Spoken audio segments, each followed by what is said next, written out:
सानी इंटरनेशनल हज उम्रा टूर्स एंड ट्रैवल्स। हज उम्रा जाने के ख्वाहिशमंद हजरात स्क्रीन पर दिए गए नंबर्स पर कॉल करें। अस्सलाम वालेकुम वरहमतुल्लाहि वबरकातुहू। सबसे पहले तो मैं अल्लाह रब्बुल इज़्ज़त का शुक्रिया अदा करता हूँ। मेरे शायद बैरिस्टर असदुद्दीन अवैसी साहब स्टेज पर मौजूद, हमारे मजलिस इत्तेहादुल मुस्लिमीन के तमाम जिम्मेदार, कारंजा लाड से जिन्हें महज फॉर्म भरने के 2 दिन पहले हमने ये फैसला लिया था कि हम कारंजा से इलेक्शन लड़ेंगे, यूसुफ पंजानी साहब और उनके साथ आए तकरीबन 20 कॉरपोरेटर्स, मैं उन सभी का खैर मकदम करता हूँ। घर से निकल रहा था तो कुंडली नगर पुलिस के कांस्टेबल खड़े थे। एट्रोसिटी का गुनाह दाखिल किया गया है मेरे ऊपर। पुलिस की तरफ से एक और केस रजिस्टर किया गया इलेक्शन के दिन का। यकीनन मुझे मालूम है ये वो समझ रहे हैं ये होता चले गया तो हम डर जाएंगे। लड़ने वाली जमात का नाम मजलिस इत्तेहादुल मुस्लिमीन। गलत रहे तो सर झुकाकर उसे कबूल करेंगे, लेकिन अगर किसी के दबाव में आकर, किसी की जोर जबरदस्ती के कहने के ऊपर अगर मुझ पर या मेरे किसी भी पार्टी के जिम्मेदारान पर अगर इस तरह का रवैया अपनाया गया तो हम बंद हॉल में भी जलसे लेते हैं और जब रास्ते पे उतरते हैं तो उसमें भी कोई कसर नहीं छोड़ते। इस इलेक्शन में बहुत कुछ देखने को मिला। जैसा यूसुफ भाई ने बताया, ये एक अलग तरह का इलेक्शन था।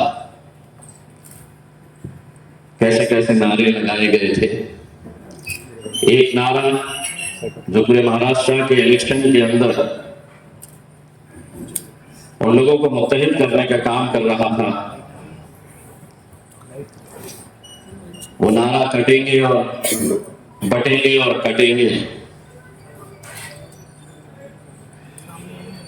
शायद उन्हें ये बात का इल्म था कि बट तो हम ही रहे थे और वोट हमारे ही कट रहे थे, वरना ना तो नासिर सिद्दीकी और ना इम्तियाज जलील की ये सीट यहां से हम हारते। दूसरों पे उंगली उठाने से पहले हमें कुछ हमारे ही अपने लोगों के ऊपर नजर डालने की जरूरत है। तब तक हम अपनी कौम का सौदा इसी तरह होता हुआ देखते रहेंगे। नासिर सिद्दीकी करीब 80,000 वोट ले रहे, इलेक्शन लड़ने का इख्तियार सबको है। नासिर 80 ले रहा हूं, मैं 90 ले रहा हूं, और कोई उम्मीदवार मैदान में उतरकर 90 की जगह 80 ले रहा, 70 ले रहा, 60 ले रहा, 50 ले रहा, तो भी हम समझ सकते हैं ये इलेक्शन लड़ने के लिए खड़ा है। लेकिन 90,000 वोट हम ले रहे और बाकी के 13 उम्मीदवार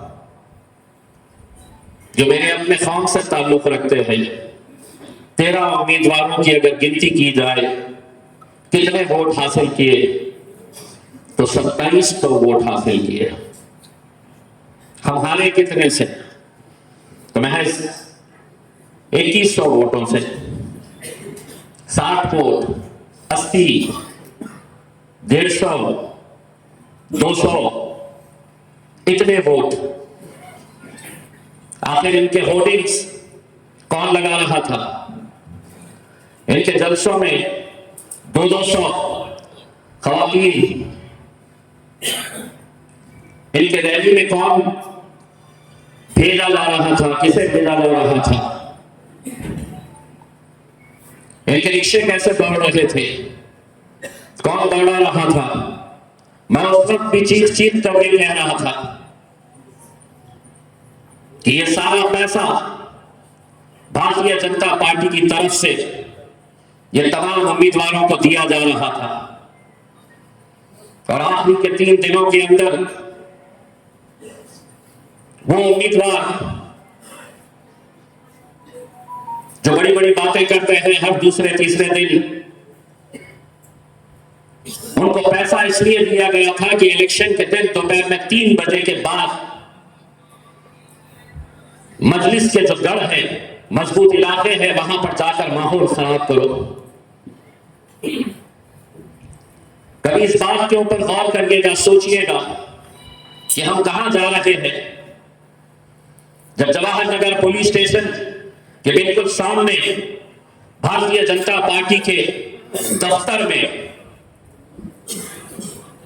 उस दफ्तर के अंदर जब रेड हैंडेड जब हमारी टीम वहां पर पहुंची तो बड़े अफसोस के साथ ये कहना पड़ रहा कि महज 1,500 रुपया हासिल करने के लिए बुर्का पहनी हुई हमारी माएं और बहनें उस दफ्तर के अंदर पाई गई। हमारे ही किसी नौजवान को यह जिम्मेदारी दी गई थी कि जितनी तो मुसलमान औरतों को यहां पर लेकर आएंगे 500 रुपये कमीशन दिया जा रहा था। 1,500 रुपये वोट खरीदने की कीमत दी जा रही थी। इख्तिलाफ आपका मुझसे हो सकता है, इख्तिलाफ नासिर सिद्दीकी साहब के साथ हो सकता है, लेकिन 5 साल जो कौम का इतना बड़ा नुकसान किया गया है, उस दौर के अंदर जहां पर चुनकर आने के फौरन बाद भारतीय जनता पार्टी के कुछ नेता किस तरह की बयानबाजी कर रहे हैं।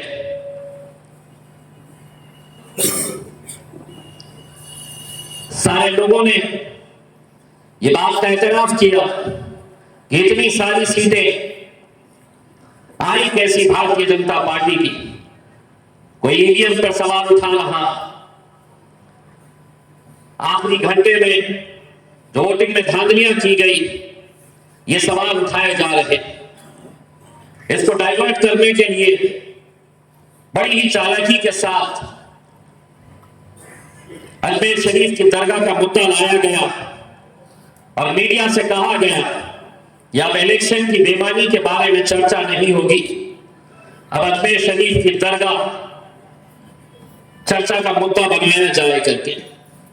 मैं उस हुकूमत से यह कहना चाहता हूं कि रामपुरे के राम मंदिर को बचाने के लिए अगर इम्तियाज जलील जा सकता है तो अजमेर शरीफ की दरगाह बचाने के लिए भी हम जा सकते हैं।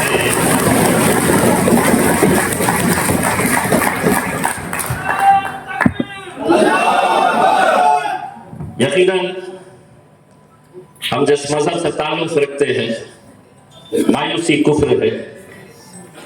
हमें हिम्मत नहीं हारना है, हमें हमारे हौसलों को बुलंद रखना है, पूरी हिम्मत के साथ आगे बढ़ना है। यकीनन आने वाले वक्त में कॉर्पोरेशन के इलेक्शंस होने वाले हैं। लोगों के अंदर इस बात का गुस्सा है कि किस तरह तमाम सियासी पार्टियां एक साथ मिलकर आ जाती है मजलिस को गिराने के लिए। वो गुस्सा इंशाअल्लाह आने वाले 2-3 महीनों के अंदर जब कॉर्पोरेशन के इलेक्शन रहेंगे, आपको मुत्तहिद होकर एक ताकत बनकर मजलिस के साथ खड़े रहना है।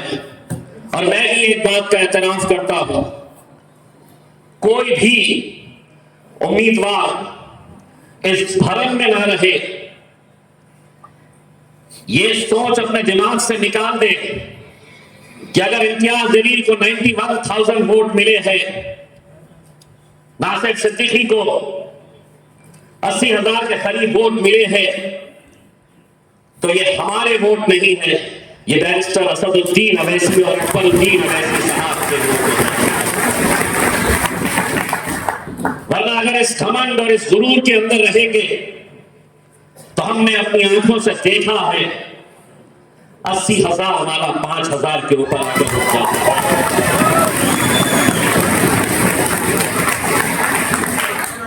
ये मोहब्बत यकीनन असद साहब, अकबर साहब जिस तरह की मेहनत दोनों भाइयों ने मिलकर पूरे महाराष्ट्र के अंदर की, हम असद भाई पूरी आवाम की तरफ से आपका तहे दिल से शुक्रिया अदा करते हैं।